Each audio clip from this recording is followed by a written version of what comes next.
जय हिंद दोस्तों। मेरा नाम है अमन यादव। मैं आपका स्वागत करता हूं अमन वॉइस में। आज हम बात करेंगे कि बैंक्स हमारे ऊपर लिमिट क्यों लगाते हैं हमारे हमारे खुद के पैसे ही निकालने पे। जैसे हम एटीएम से पैसा निकालने जाते हैं या यूपीआई से हम किसी को ट्रांसफ़र करते हैं तो बैंक एक पर्टिकुलर लिमिट लगा देता है कि हम 50,000 ज़्यादा ऑनलाइन ट्रांजेक्शन एक दिन में नहीं कर सकते, या एटीएम से 40,000 से ज़्यादा 50,000 से अप्रॉक्सीमेटली जितना भी हर जगह का अलग अलग है। मैं एक एवरेज आपको बता दे रहा हूँ कि इतने से ज़्यादा अमाउंट आप एक दिन में नहीं निकाल सकते, या इससे भी ज़्यादा निकालेंगे तो आपको थोड़ा सा चार्ज देना पड़ेगा। ऐसा बैंक्स क्यों करते हैं? ठीक है, वो तो हमारा अपना पैसा है। हम तो यही सोचेंगे कि हम चाहे जितना मन निकालें, चाहे जितना मन डिपॉजिट करें, तो उससे बैंक से क्या मतलब होना चाहिए। लेकिन ये बैंक्स की मजबूरी है, सरकार की मजबूरी है ऐसा करना। ऐसा क्यों करती है मैं आपको बता देता हूँ। सरकार के पास दो तरह की आय होती है, आय यानी इनकम। ठीक है, एक होता है जो रेवेन्यू रिसिप्ट यानी रेवेन्यू इनकम, और दूसरी होती है कैपिटल रिसिप्ट यानी कैपिटल इनकम। रेवेन्यू यानी राजस्व आय, जो सरकार जिस जिस आय को आपसे लेती तो है लेकिन आपको देती नहीं, उसके बदले आपको सेवा दे देती है यानी सर्विस प्रोवाइड कर देती है। जैसे आप सरकारी ट्रांसपोर्ट में आप ट्रैवल कर रहे हैं, यानी रेलगाड़ी में, हवाई जहाज़ में, सरकारी बसेस में, सरकारी मेट्रोज़ में जो स्पीडी रेल्स हैं, तो उनका अगर किराया आप सरकार को दे रहे हैं, सरकार को बदले आपको सर्विस प्रोवाइड कर रही है, आपको एक जगह से दूसरी जगह पहुंचा दे रही है। या आप सरकारी म्यूज़ियम में जा रहे हैं, सरकारी पार्क्स में जा रहे हैं, ठीक है, तो उसके बदले सरकार आपसे टिकट ले रही है, लेकिन आपको म्यूज़ियम दिखा रही है, पार्क्स दिखा रही है। ऐसे ही सरकार का बोटवे हो गया। यानी जितनी भी सरकारी जो इकाई है, यानी सरकारी आप संस्था में पढ़ रहे हैं तो उसकी सरकार आपसे फीस ले रही है, उसके बदले आपको पढ़ा रही है। ठीक है, तो ये सरकार का एक राजस्व आय का तरीका हो गया। टैक्स होते हैं, सरकार आपसे टैक्स लेती है, उसके बदले आपको पुलिस प्रोवाइड सिस्टम, जो कानून रक्षा प्रणाली देती है, नगर निगम इकाई देती है कि आपके एरिया में सुरक्षा रहे और साफ़ सफाई रहे। ये सब सरकार किस लिए करती है? क्योंकि आपसे वो सरकार टैक्स ले रही है। ठीक है, इसके बदले सरकार आपको सेवा दे रही है। तो हम ये जान गए कि जो सरकार का राजस्व इनकम होता है, रेवेन्यू इनकम होता है, उसके बदले सरकार आपको सर्विस प्रोवाइड करती है, लेकिन उसके बदले आपको सरकार वो पैसा लौटाती नहीं है। एक होता है कैपिटल इनकम। कैपिटल इनकम ही सबसे बड़ी इनकम होती है। ठीक है, जो जिस देश के पास जितनी कैपिटल इनकम रहेगी वह देश उतना ही ज़्यादा प्रोग्रेसिव रहेगा। अमेरिका, चाइना के पास कैपिटल इनकम की अथाह वैल्यू है।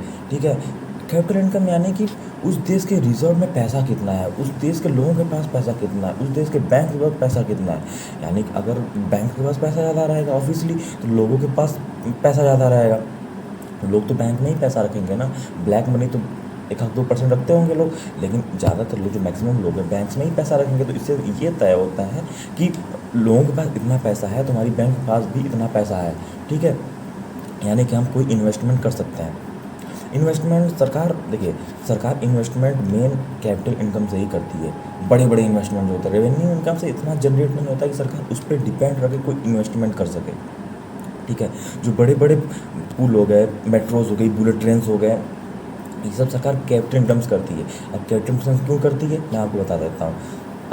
मान लीजिए पूरे पूरे पूरे देश की जनता, भारत, एक हम इंडिया का एग्जांपल ले रहे हैं। इंडिया के एग्जांपल हर सिटीजन में लगभग स्टेट, मतलब आरबीआई जो इंडिया का रिजर्व बैंक ऑफ इंडिया होता है, वो पूरे जो इंडिया का बैंकिंग सिस्टम है, यानी कि जितने भी इंडिया में बैंक हैं सबको गवर्न करता है। वो जब सबका डेटा रखता है कि किस बैंक के पास कितना पैसा है, इससे ये पता चलता है कि हमारे देश के पास, लोगों के पास कितना पैसा है। ठीक है, तो हमको कोई इन्वेस्टमेंट करना हुआ तो हम किस आधार पे करेंगे? ठीक है, कि लोगों को अपना पैसा डेबिट क्रेडिट करने में भी दिक्कत ना हो, हमारा इन्वेस्टमेंट भी पूरा हो जाए। ठीक है, तो मान लीजिए इंडिया के पास 2 लाख करोड़ रुपए है रिजर्व में। रिजर्व बैंक इंडिया के पास 2 लाख करोड़ रुपए है, यानी कि इंडिया के पूरे बैंक के पास 2 लाख करोड़ रुपए के आसपास होगा। ठीक है, तो सरकार क्या करती है, 1 लाख करोड़ रुपए रिजर्व में रखती है, उसको नहीं छूती है। ठीक है, क्योंकि उससे मान लीजिए किसी को ज़रूरत पड़ गई, कोई आदमी को ज़रूरत पड़ गई, कोई 10 लाख 20 लाख, ऐसे हज़ारों आदमी, 2000 आदमी को ज़रूरत पड़ गई, तो वो अपना पैसा निकाल सकता है। और कोई किसी के पास ज़्यादा पैसा है, किसी ने अपनी प्रॉपर्टी बेच दी, तो क्या पता 1 लाख करोड़ डिपॉजिट करा दिया। ठीक है, तो ऐसे सरकार का 1 लाख करोड़ में अपना ट्रांजेक्शन डेबिट एंड क्रेडिट चलता रहता है।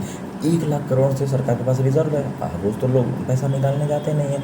इसलिए अगर उस 1 लाख करोड़ में किसी देश को लोन दे देगी, या कहीं बड़े बड़े लंबे पुल्स बना देगी, मेट्रोज़ बना देगी, बड़े बड़े इन्वेस्टमेंट कर देगी, जिससे कि पैसा जनरेट हो, जिससे कि आए टूरिज़्म आए, लोग उस पर जाएँ, टोल इकट्ठा हो। ठीक है, और उसे मतलब एक तरह की इन्वेस्टमेंट करती है। वो पैसा पैसा आपसे नहीं पैसा लेती है, वो एक तरह से आपका ही पैसा इन्वेस्टमेंट में करा देती है। जब आपको ज़रूरत पड़े तो आप निकाल लीजिए। वो तो अपना 1 लाख करोड़ रिजर्व में रखी ही है, ठीक है। इसलिए सरकार बोलती है कि सरकार चाहे तो ये अगर छूट देते कि आप आज से कोई लिमिट नहीं रहेगी आपके किसी भी पैसे पे, आप पूरे ही पैसा निकाल लीजिए पूरे हर सिटीजन को, तो सरकार का जो प्रोजेक्ट अपना जो फंड की हुई है अपनी कैपिटल इनकम से, वो तो एकदम प्रोजेक्ट ठप हो जाएगा, वो तो आगे बढ़ ही नहीं पाएगा। इसलिए सरकार बोलती है कि आप एक दिन में इतना ही पैसा निकालिए, क्योंकि आप एक दिन में जितना पैसा निकालेंगे क्या पता अगले दिन उससे ज़्यादा, उससे डबल या ट्रिपल कोई डिपॉजिट करवा दे। सरकार के पास एक स्टेबल इनकम रहेगी, ठीक है। उसको डर नहीं लगा रहेगा कि हमारी कैपिटल इनकम कम हो जा रही है, यानी जितना कोई निकाल रहा है उससे तिगुना चौगुना कोई डिपॉजिट करवा दे रहा है। तो सरकार आफ्टर ऑल सब पैसा तो रिजर्व बैंक ऑफ इंडिया के पास है ना, यानी सरकार के पास है। तो सरकार देखती ही रहेगी कि भाई हमारे पास एक कैपिटल इनकम अभी रिजर्व पड़ी हुई है, स्टेबल है, हम कोई भी अपना डेवलपमेंट जो वर्क है वो दे सकते हैं, किसी देश को लोन दे सकते हैं कि लो भैया लोन ले लो 2 लाख 3 लाख करो, हमको 10 साल बाद 4 लाख 5 लाख करोड़ का तुम ब्याज दे देना, ठीक है। ऐसा सरकार का इनकम जनरेट होता है। सरकार इसीलिए ना जो देश जितना ही लोन बांटता है, जितना ही इंटरनेशनल संस्थाएं लोन बांटती हैं, वो उतनी ही अमीर क्यों होती हैं? क्योंकि उनको ब्याज मिलता है, ठीक है। वो अपना देश से कैपिटल, जैसे अमेरिका यूएस में चाइना में क्या होता है कि वहाँ पे लोग क्या होता है कि अपना इतना ज़्यादा उन लोगों के पास पैसा है कि वो अपना बैंक में डिपॉजिट करवा देते हैं और ज़्यादा निकालते भी नहीं है, ज़रूरत ही नहीं पड़ती है, ठीक है। इसलिए देश के पास एक कैपिटल इनकम रहता है, जिस दिन ज़रूरत पड़ेगी सब लोग निकाल लेंगे, तो उससे ज़्यादा कहीं और डिपॉजिट करवा देंगे कोई, तो उसके लिए देश के पास स्टेबल अमाउंट रहता है। इसलिए देश एकदम कैपिटल इकोनॉमी तगड़ी रहती है। तो इसलिए अमेरिका को बोलता है ना कैपिटल इकोनॉमी का राजा है अमेरिका और चाइना, क्योंकि ये सब के देश के जन नागरिकों के पास पैसा बहुत ज़्यादा है, और ये सब देश दूसरे देशों में इन्वेस्ट करने से नहीं डरते, क्योंकि ये सब जानते हैं मेरे देश के नागरिकों का पैसा बहुत ज़्यादा है, अगर कोई 10,000 निकाल भी लेता है तो कल का कोई 50,000 डाल देता है। इसलिए सरकार एक लिमिट लगाती है कि एक दिन में इतना पैसा मत निकालिए जिससे सरकारी कैपिटल इनकम में कोई कमी पड़ जाए, और जो देश का जो डेवलपमेंट कार्य है, कहीं मेट्रोज बन रही है, कहीं रेलवेज़ बन रहा है, कहीं बुलेट ट्रेन बन रही है, उसमें थोड़ी सी बाधा आ जाए, ठीक है। आज के लिए बस इतना ही। जय हिंद।